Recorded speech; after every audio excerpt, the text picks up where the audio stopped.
안녕하세요. 야담서재에 오신 것을 환영합니다. 오늘은 소녀가 작은 옛날 이야기 하나를 준비했습니다.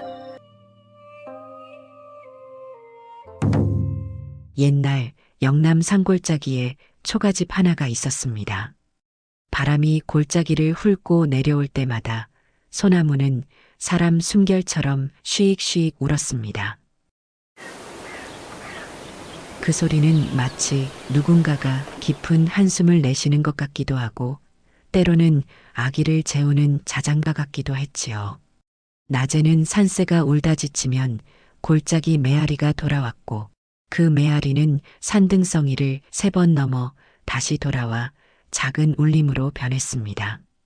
밤이면 벌레 소리조차 멎어 깊은 정막이 대지를 덮었어요. 냇물은 바위를 휘돌며 흘러내려와 겨울이 닿자 은빛 유리처럼 차갑게 빛났습니다. 물소리는 계절마다 달랐어요. 봄에는 들뜬 아이처럼 통통 튀고 여름에는 성급한 청년처럼 콸콸 흘렀지요.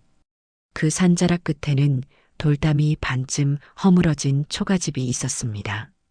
지붕의 이형은 여기저기 바스락대며 바람에 흔들렸고 대문의 널빤지는 세월에 색이 바래 회색빛을 띠고 있었어요. 그 집에는 장돌배기 사내와 어린 딸이 살고 있었습니다. 사내는 보따리를 지고 장날마다 산을 넘고 물을 건너다니며 생계를 이어갔어요. 그의 등은 항상 구부정했고 발걸음은 무거웠지만 눈빛만은 언제나 또렷했습니다. 사람들은 그 사내를 두고 늘 수군거렸어요. 그 영감 또 장에 갔다 카더라. 이번 길은 멀다던데. 무사하겠나 몰라. 애를 또 혼자 두고 갔다 아이가. 그 말끝에는 혀차는 소리가 섞여 있었고 그 소리에는 연민과 귀찮음이 함께 묻어 있었습니다. 연민은 진짜였지만 귀찮음도 진짜였어요. 가난한 살림에 남의 집까지 신경 쓸 여유가 없다는 마음, 그것도 사람의 마음이었으니까요. 사내에게는 어린 딸이 하나 있었습니다. 어머니는 일찍 세상을 떠났어요. 아이가 5살 되던 해 긴 병을 앓다가 봄꽃이 필 무렵 눈을 감았습니다. 그때 어머니가 마지막으로 한 말이 있었어요. 우리 딸, 아버지 잘 도와드려라. 아버지가 돌아오시면 꼭 밥부터 챙겨드려라. 그 말이 아이의 마음속에 깊이 새겨졌습니다. 마치 돌에 새긴 글씨처럼 비가 와도 바람이 불어도 지워지지 않는 그런 약속이 되었어요. 아버지는 늘 길 위에 있었으니 아이는 대부분 혼자였지요. 하지만 혼자라는 게 아이에게는 무서움보다는 기다림의 시간이었습니다. 기다림에도 색깔이 있다면 아이의 기다림은 따뜻한 누런 빛이었을 거예요. 등잔불 같은 색깔 말이지요. 어느 날 아버지가 길을 떠나기 전 딸이 물었습니다. 아버지, 이번 길은 멀다 하던데 언제 오세요? 사내는 딸의 머리를 쓰다듬으며 답했어요. 금세 올 게다. 장만 잘 되면 쌀 한 가마니 싣고 올 게다. 그럼 제가 꼭 밥 퍼드릴 거예요. 우리 딸, 아버지만 믿어라. 아이의 눈이 반짝였어요. 네, 아버지. 저 꼭 기다릴게요. 그 다짐은 처마 끝에 매달린 고드름처럼 반짝이며 흔들렸습니다. 아이는 저녁마다 혼자만의 의식을 치렀습니다. 먼저 부엌에서 물을 한 바가지 떠와 마당을 쓸었어요. 비질이 끝나면 대문 앞까지 나가 길을 바라보며 서 있었지요.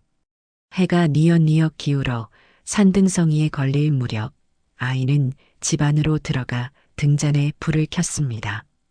빈 그릇을 닦아놓고 물을 한 그릇 부어두고 숟가락을 나란히 놓았어요. 달빛이 그릇 위에 번져 은가루처럼 반짝였고 등잔불은 심지가 바스락대며 작고 고른 호흡을 내고 있었습니다. 아이의 손끝은 그릇의 가장자리를 천천히 훑으며 속삭였어요. 아버지 오시면 따끈한 밥 퍼드릴 거예요. 그 목소리는 작았으나 방 안을 오래 떠다니며 벽과 석가래와 아궁이의 재까지도 아이의 소원을 품게 만들었습니다. 며칠이 지나자 이웃 박씨 아주머니가 찾아왔어요.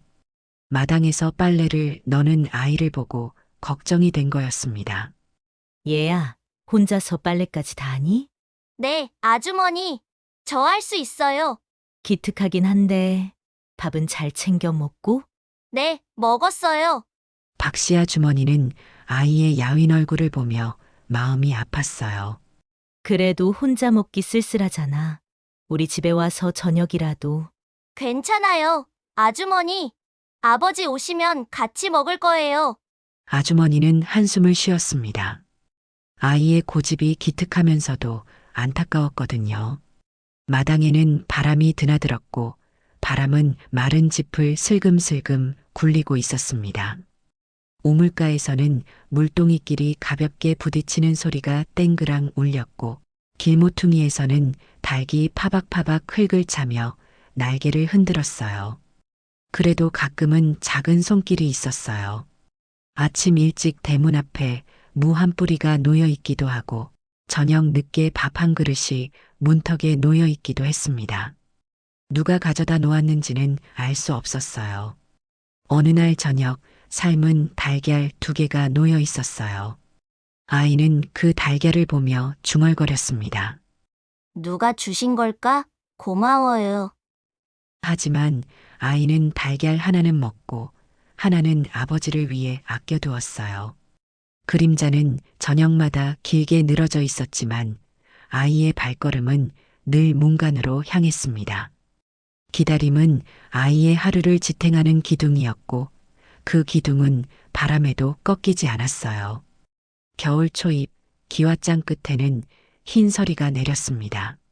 아침마다 대문을 여는 순간 서리빨이 사각하고 부서졌어요.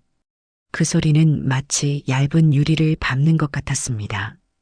들판은 비어 있었고 산등성이의 억새는 바람을 맞을 때마다 은빛 비늘을 세웠다가 쓰러졌어요. 하늘은 회색빛으로 덮여 있었고 구름은 무겁게 드리워져 있었습니다. 나무들은 모든 잎을 떨어뜨리고 앙상한 가지만 남겨두었고 그 가지들은 바람에 흔들릴 때마다 서로 부딪히며 쓸쓸한 소리를 냈어요. 아이의 집 쌀독은 서서히 바닥을 드러냈습니다. 처음엔 한 움큼, 그 다음엔 한 줌, 끝내는 흰 가루조차 긁어내야 했어요. 쌀독을 기울여 바닥에 쌀알을 하나하나 주워 모으는 아이의 손길은 너무나 조심스러웠습니다. 어느 추운 아침, 이웃집 할머니가 지나가다 들렸어요. 얘야, 이 추위에 괜찮니? 얼굴이 많이 상했구나. 네, 할머니. 괜찮아요. 밥은 먹었니? 네. 죽을 끓여 먹었어요. 할머니는 아이의 대답을 듣고 마음이 아팠어요. 목소리에 힘이 없었거든요. 얘야, 할머니 집에 와서 따끈한 밥 먹자. 고마워요, 할머니. 그런데 저는 아버지 오실 때까지 여기 있을래요. 아버지가 언제 오시는데? 곧 오실 거예요. 옹기 안에서 퍼올린 죽은 물처럼 맑았고 냄비의 김은 손등에 닿기도 전에 사라졌어요. 아이의 뱃속은 텅 비어 꼬르륵 소리마저 힘을 잃었습니다. 그럼에도 아이는 작은 종지에 국물을 덜어 아궁이 옆에 놓고 있었어요. 자신이 먹을 것도 부족한데 아버지의 몫은 꼭 따로 덜어놓았습니다. 우물가는 추워질수록 더 좁아졌습니다. 물동이가 부딪히는 탕소리가 빈 골짜기처럼 크게 울렸고 줄이 어긋날 때마다 말 한마디가 더 얹혔어요. 장돌배기네 딸. 또 혼자 물 기르러 왔네. 벌써 10달째잖아. 아버지 소식은 들렸나? 글쎄, 영 기별이 없어. 아이는 물동이를 우물에 넣으며 듣지 않는 척했지만 귀는 다 들리고 있었어요. 예의가 없네. 남의 눈치를 너무 보네. 압이 없는 집이라 그런가? 그 말들 사이에는 오래된 풍습과 자기 살기 바쁜 가난이 겹겹이 끼어 있었습니다. 겨울은 사람의 마음도 춥게 만들었어요. 아이의 손등은 물에 얼었다가 불에 녹기를 반복했고 그 살갗은 갈라져 작은 상처들을 세웠어요. 며칠 후 박씨 아주머니가 국을 끓여 가져왔습니다. 얘야, 문 열어봐. 아주머니야, 문을 연 아이의 얼굴은 더욱 야위어 있었어요. 이것 봐. 완전히 상했네. 이리 와서 이거 먹어. 아주머니, 고마워요. 그런데 아버지 오시면 같이 먹을래요. 아버지가 언제 오시는데? 먼저 먹어야 힘이 나지 않겠니? 아버지는 꼭 오실 거예요. 아이는 국물 한 숟갈만 입에 대고 나머지는 작은 그릇에 덜었어요. 촛불이 깜빡이는 방 안에서 그릇은 하얗게 빛났고 아이의 눈길은 그릇 위에 오래 머물렀습니다. 아이의 상황이 심각해지자 마을 사람들의 수군거림도 거세졌어요. 아이가 남의 집을 자꾸 들락거린다 하더라.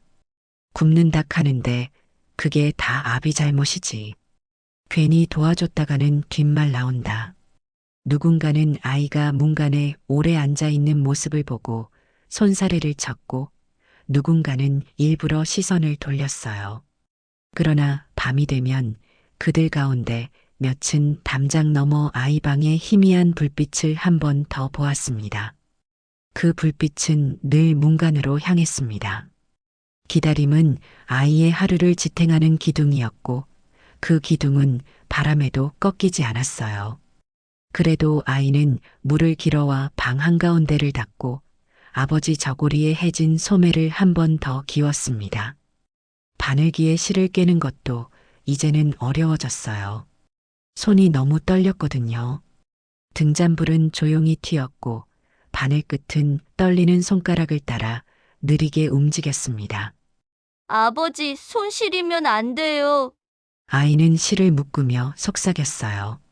작은 바늘땀 하나하나에 아이의 마음이 담겨 있었습니다. 그의 어느 날 하늘은 미친 듯 울부짖었습니다. 아침부터 하늘이 이상했어요. 구름이 검게 몰려들었고 바람이 이상한 방향으로 불었습니다. 번개가 사너리를 갈랐고 공기는 쇠를 갈아낸 듯한 냄새로 가득했어요.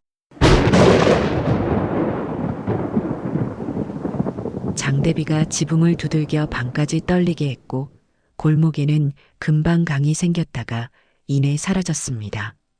마을 사람들은 문을 닫고 불을 지폈어요. 그때 아이는 삿갓을 눌러쓰고 맨발로 마을 어귀까지 나가 있었습니다. 비는 발목까지 차올라 지늘기 다리를 잡아 끌었어요.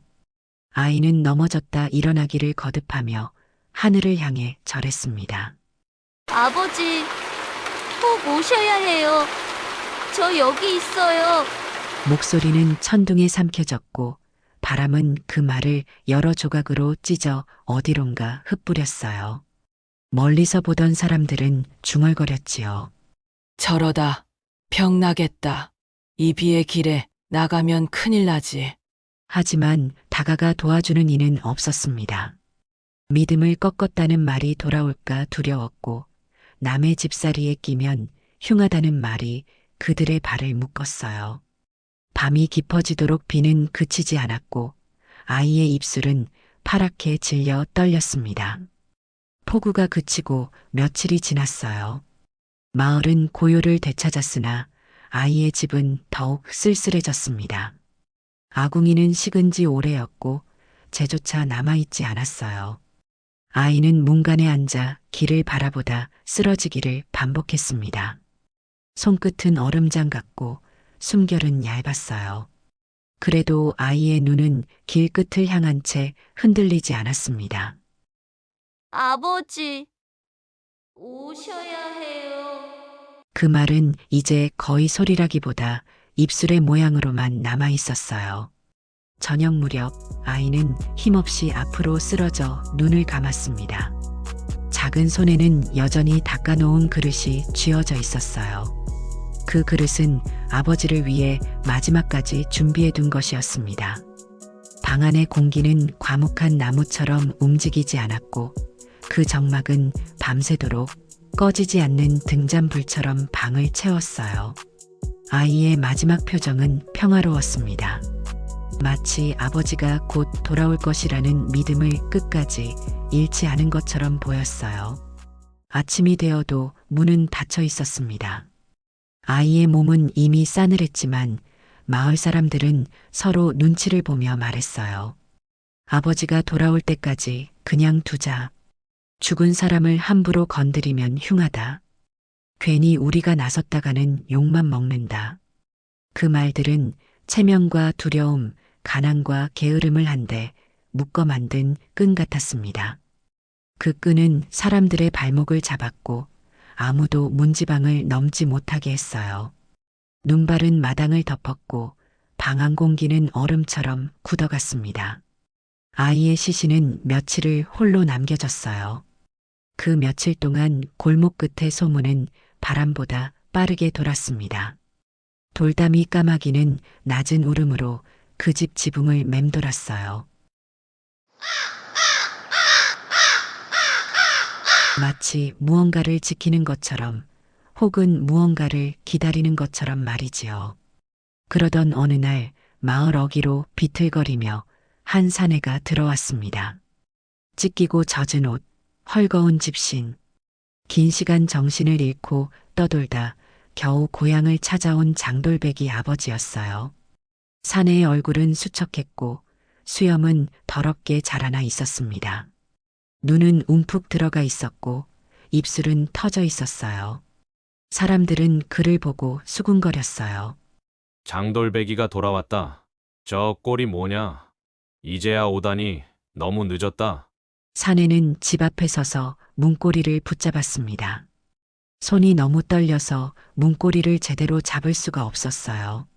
몇 번 시도한 끝에 겨우 문을 열었습니다. 문이 열리자 싸늘한 공기와 함께 방 안의 정막이 흘러나왔어요. 얘야, 아버지 왔다. 사내의 목소리는 쉬어 있었고 떨리고 있었어요. 그런데 대답이 없었습니다. 그곳에는 아이가 누워 있었어요. 작은 손에는 여전히 그릇이 쥐어져 있었습니다. 아버지를 위해 마지막까지 준비해둔 그릇이었어요. 사내는 무릎이 꺾이듯 쓰러지며 울부짖었습니다. 얘야, 아버지가 늦었다. 금세 온다 했거늘 아버지가 너무 늦었다. 그 통곡은 마을 끝까지 울려 퍼졌어요. 산등성이에 부딪혀 메아리가 되어 돌아왔고 그 메아리는 또 다른 통곡이 되어 골짜기를 채웠습니다. 사람들은 문 밖에 서서 고개를 숙였지만 그 어떤 위로도 입 밖에 내지 못했어요. 위로란 말이 이럴 때 가장 가벼워진다는 사실을 모두 알고 있었기 때문이었지요. 한 아주머니가 조심스럽게 입을 열었습니다. 우리가 좀 더 돌봐줬어야 했는데. 하지만 그 말도 끝내 말하지 못했어요. 사내는 아이 곁에서 밤을 새웠습니다. 새벽녘 그는 쌀을 씻어 밥을 지어 아이 앞에 놓았어요. 김은 잠시 피어올랐다가 금세 식었습니다. 얘야, 이제라도 아버지가 밥 해줄게. 늦었지만. 사내는 그릇의 가장자리를 손끝으로 어루만졌어요. 대접의 매끈한 면에는 등잔불이 길게 누워 있었고 그 불빛은 사내의 눈물에 닿는 즉시 부서졌습니다. 그제야 마을 사람들이 조금씩 들어와 함께 절을 했습니다. 늦은 후회와 죄책감이 모두의 어깨를 짓눌렀어요. 누구는 조용히 울었고 누구는 울음 대신 더 깊이 고개를 숙였습니다. 우리가 잘못했다. 미안하다. 얘야, 이제라도 우리가 기억하마. 이후 며칠 마을은 작은 제를 준비했어요. 흰 쌀밥 한 그릇, 맑은 물 한 잔. 사람들은 차례로 절하며 속삭였습니다. 얘야, 이제는 편히 쉬어라. 우리가 늦게라도 널 기억하마.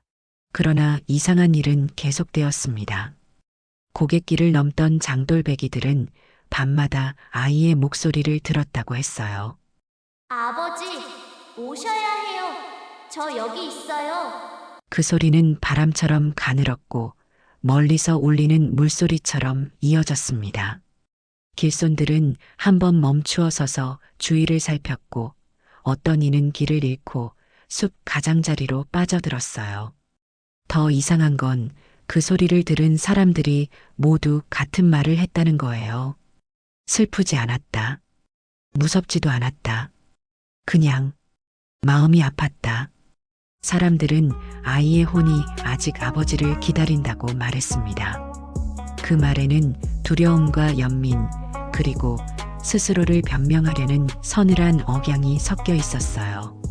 하지만 점점 그 의미가 달라지기 시작했습니다. 어떤 사람은 이렇게 말했어요. 아이가 우리에게 말하고 있는 것 같다. 기다리는 사람을 혼자 두지 말라고. 어떤 사람은 이렇게 말했어요. 우리가 외면했던 걸 잊지 말라고 하는 것 같다. 한 장돌배기가 고개를 넘다가 그 목소리를 들었다고 전했어요. 처음엔 소름이 돋았는데 자꾸 들으니까 뭔가 당부하는 것 같더라고. 어떤 당부? 서로 돌보라는 그런 당부 말이야. 그날 이후로 사람들은 기억하기 시작했습니다. 남의 집일이라며 물러서지 말자고, 기다리는 이 곁에 앉아주자고 서로 다짐했어요. 마을 어귀에는 작은 돌탑이 쌓이기 시작했습니다. 첫 번째 돌은 아이의 아버지가 놓았어요. 크지도 작지도 않은 평범한 돌이었습니다. 얘야, 아버지가 늦어서 미안하다. 이제는 다른 아이들이 너처럼 외롭지 않게 할게. 두 번째 돌은 우물가 박씨 아주머니가 놓았습니다. 우리가 좀 더 관심을 가졌어야 했는데 미안하다. 세 번째, 네 번째, 돌들이 하나씩 쌓여갔어요. 해마다 돌은 한두 개씩 얹혔고 비가 오면 돌틈 사이로 얇은 실개천이 생겨 흘렀습니다. 장에 드나드는 상인들은 그 앞에서 멈추어 서서 돌 하나를 올려두고 속삭였어요. 얘야, 더는 외롭지 말아라. 오늘 길은 순하거라. 우리가 너를 잊지 않는다. 그날 이후로 우물가의 줄은 조금 더 느긋해졌습니다. 물동이가 부딪히는 소리는 여전히 맑았지만 그 사이로 다른 소리들이 끼어들었어요. 먼저 하세요. 괜찮아요, 어르신. 물이 차네요. 조심하세요. 작은 배려의 말들이었지만 우물가의 분위기를 확실히 바꿔놓았습니다. 그날 이후로 문간의 빈 그릇은 쉽게 지나치지 못할 징표가 되었습니다. 빈 그릇을 보면 사람들은 밥 한 숟갈을 떠얹고 갔어요. 겨울밤 등잔불 아래에서 누군가는 아이의 이름을 조용히 불렀고 누군가는 대답 없는 방 안에 잠시 앉아 있었습니다. 어느 할머니가 그런 말을 했어요.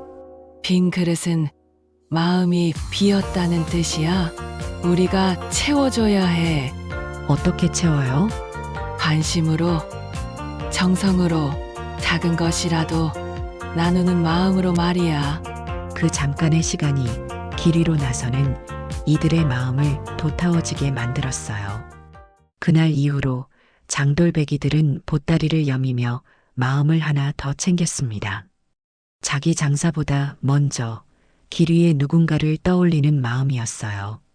고개를 넘기 전 그들은 돌탑 앞에서 짧게 서성였고 눈을 들어 숲의 어둠을 바라보았습니다.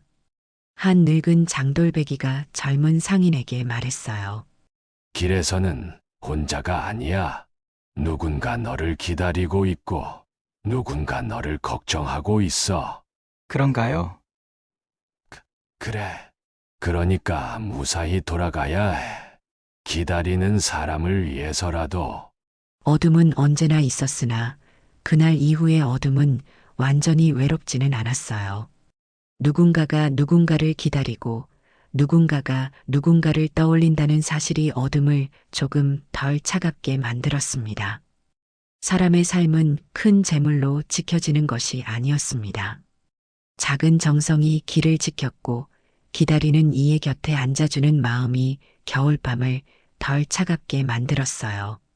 방관은 죄가 되어 돌아오고 외면은 울음이 되어 다시 우리 앞에 서게 된다는 사실을 이 마을 사람들은 늦게나마 배웠습니다. 어느 젊은 어머니가 아이에게 이야기해 주었어요. 옛날에 이런 일이 있었단다. 기다리던 아이가 있었는데 어떻게 됐어요? 그 아이가 우리에게 가르쳐 준 거야. 서로 돌보라고, 혼자 두지 말라고. 저도 그렇게 할게요. 그래, 착하다. 그래서 그날 이후로는 길 위에서 쓰러질 일을 한 번 더 생각하고 문간에 홀로 앉아 있을 일을 돌아보며 빈 그릇에 밥 한 숟갈 얹어두는 일을 잊지 않았습니다. 그 습관은 세월을 건너 전해졌고 돌탑은 낮아졌다가도 다시 높아졌어요. 마을에는 새로운 규칙이 생겼습니다. 누군가 오래 소식이 없으면 함께 찾아보는 것, 혼자 사는 이가 있으면 돌아가며 안부를 묻는 것, 아이들이 혼자 있을 때는 이웃이 돌봐주는 것. 우리가 서로의 가족이야. 마을 이장이 그런 말을 했어요. 혈육이 아니어도 이웃이면 가족이지. 아이의 목소리는 어느 비 오는 밤이면 아주 가늘게 돌아와 아버지 오셔야 해요 하고 산허리를 스쳐 지나갔습니다. 그 소리는 이제 무섭기보다는 슬펐고 슬프다기보다는 조용한 당부처럼 들렸어요. 길을 지키라고, 서로를 지키라고, 정성을 잃지 말라고 말이지요. 한 젊은 장돌배기가 그 소리를 들었다고 했어요. 이상하게 위로가 되더라고요. 위로가? 혼자가 아니라는 느낌? 누군가 나를 기다리고 있다는. 그런 느낌이었구나. 그 사람은 그날 밤 집에 돌아가서 아내에게 말했어요. 여보, 내가 늦어도 걱정하지 마. 꼭 돌아갈 테니까. 왜 갑자기 그런 말을? 그냥 기다리는 사람이 있다는 게 얼마나 소중한 건지 알겠더라고. 해가 지나고 또 해가 지나면서 아이의 이야기는 전설이 되었습니다. 하지만 그 전설은 무서운 이야기가 아니었어요. 따뜻한 가르침이 담긴 이야기였습니다. 기다리는 마음을 소중히 여기고 기다리게 하는 마음을 무겁게 받아들여라. 혼자인 일을 외면하지 말고 작은 정성이라도 나누어라. 방관은 죄가 되어 돌아오고 외면은 슬픔이 되어 다시 찾아온다. 그렇게 아이의 눈물은 마을을 바꾸어 놓았습니다.